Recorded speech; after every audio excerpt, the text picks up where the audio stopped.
سب سے زیادہ کل قیامت کے دن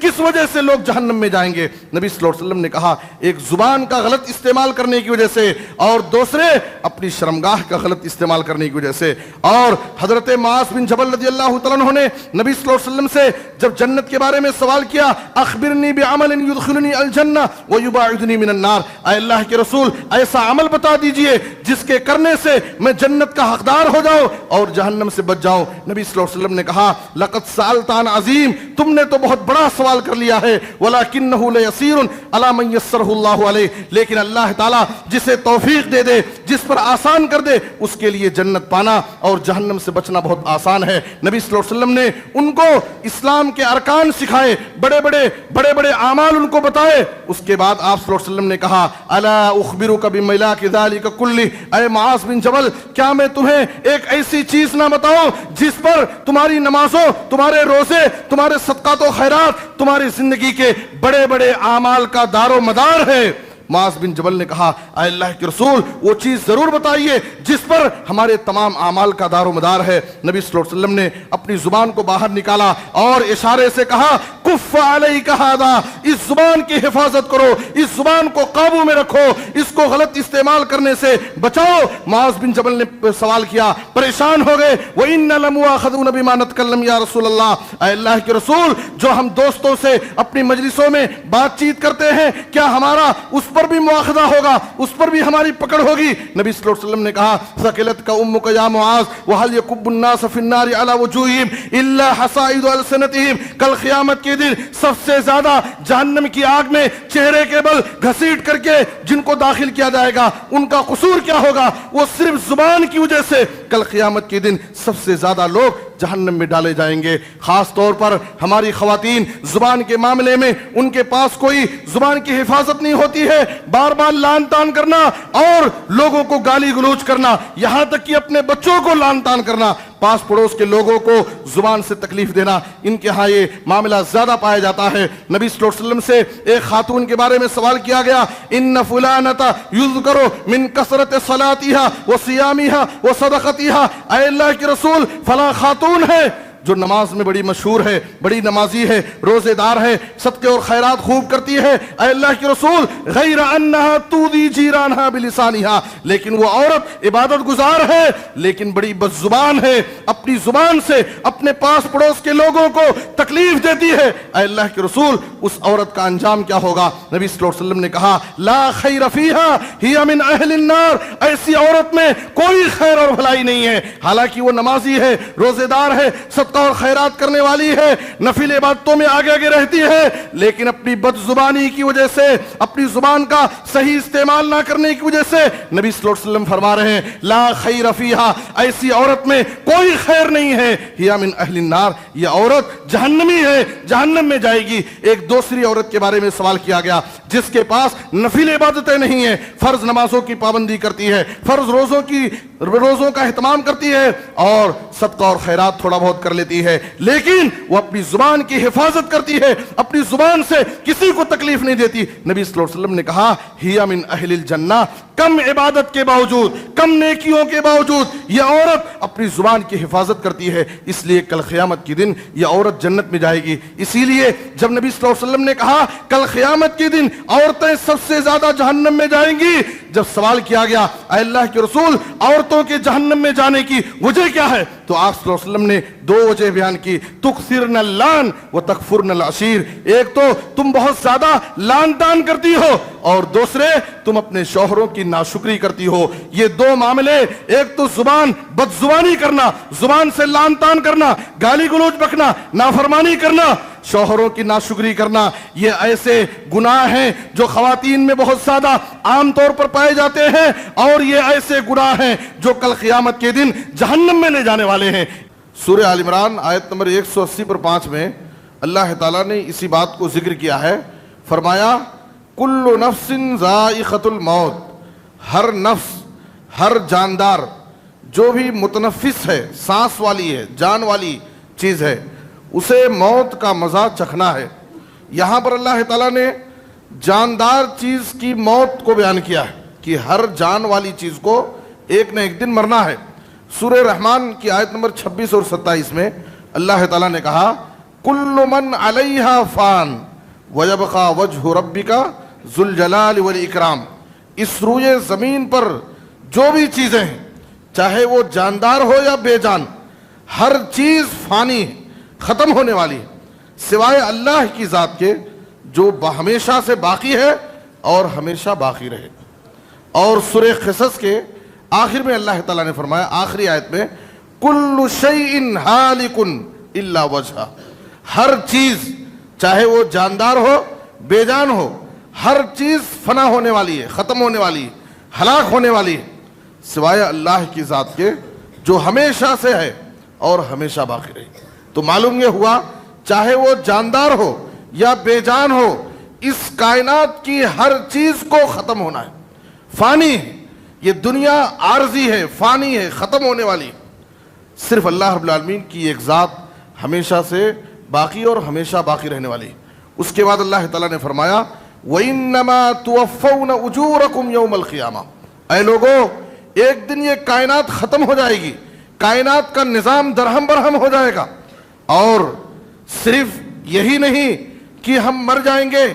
ہمیں مٹی میں دفنا دیا جائے گا، یہ تو کافروں کا عقیدہ ہے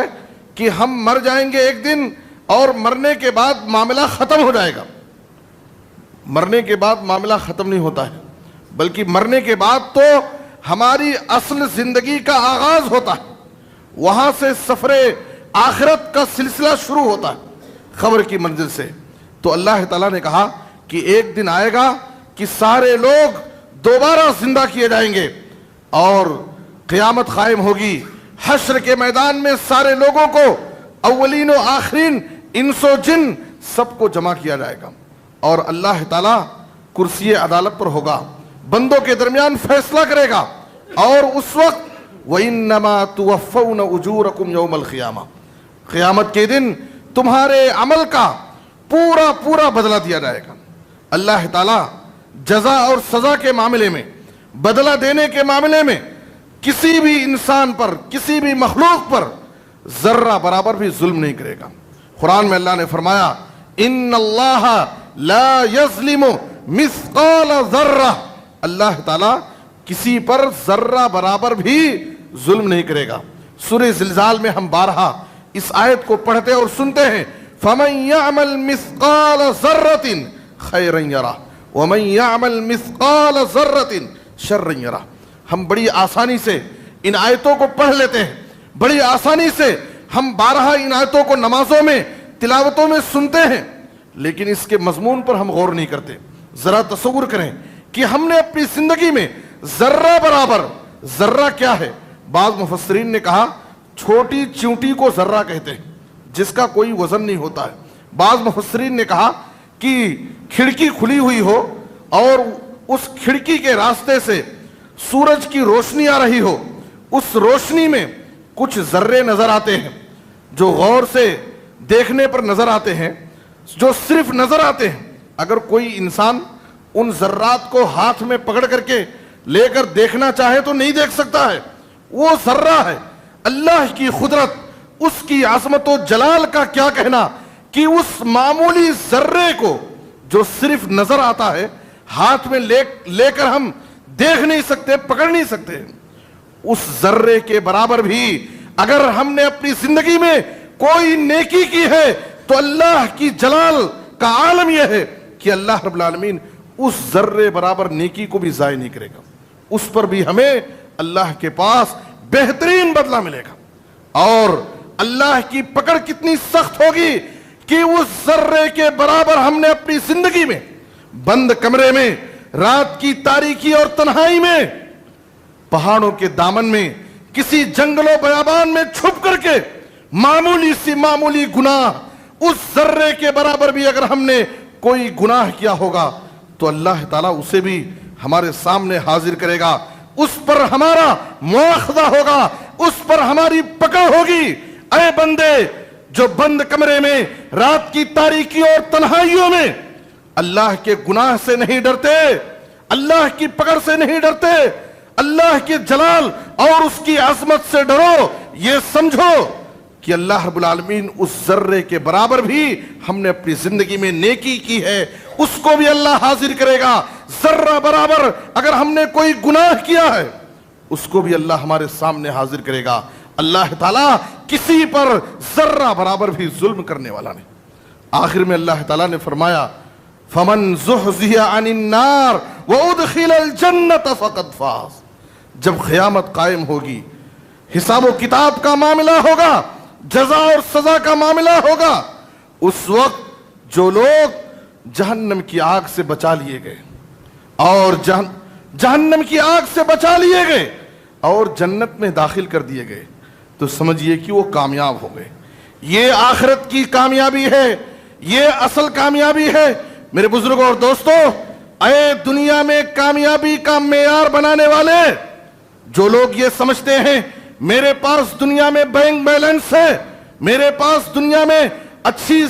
سواری ہے, میرے پاس دنیا میں بڑے بڑے مکانات ہیں, بڑی بڑی جائیدادیں ہیں, میں دنیا کا ایک کامیاب ترین انسان ہوں. میرے بزرگوں اور دوستو,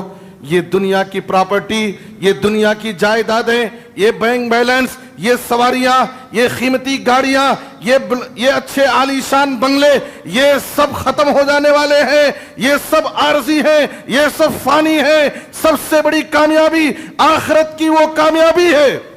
جہاں پر کامیابی مل گئی, آرام مل گیا تو ہمیشہ کا آرام, جہاں پر تکلیف تو ہمیشہ کے لیے تکلیف. خدائے ذوالجلال رب ذوالجلال فرماتا ہے فَمَنْ زُحْزِحَ عَنِ النَّارِ وَأُدْخِلَ الْجَنَّةَ فَقَدْ فَازَ. اصل کامیابی یہ ہے. اس کامیابی کو حاصل کرنے کے لیے کوشش کرو کہ ہم اللہ کے فضل سے, اس کی مہربانی سے آخرت میں جنت کے حقدار ہو جائے اور جہنم کی آگ سے بچ جائیں. یہی سب سے بڑی کامیابی ہے. اور اللہ تعالیٰ نے اس آیت کے اختتام میں فرمایا وَمَا الْحَيَاةُ الدُّنْيَا إِلَّا مَتَاعُ الْغُرُورِ. اے لوگو, اس بات کو یاد رکھو, اس حقیقت کو سمجھ لو,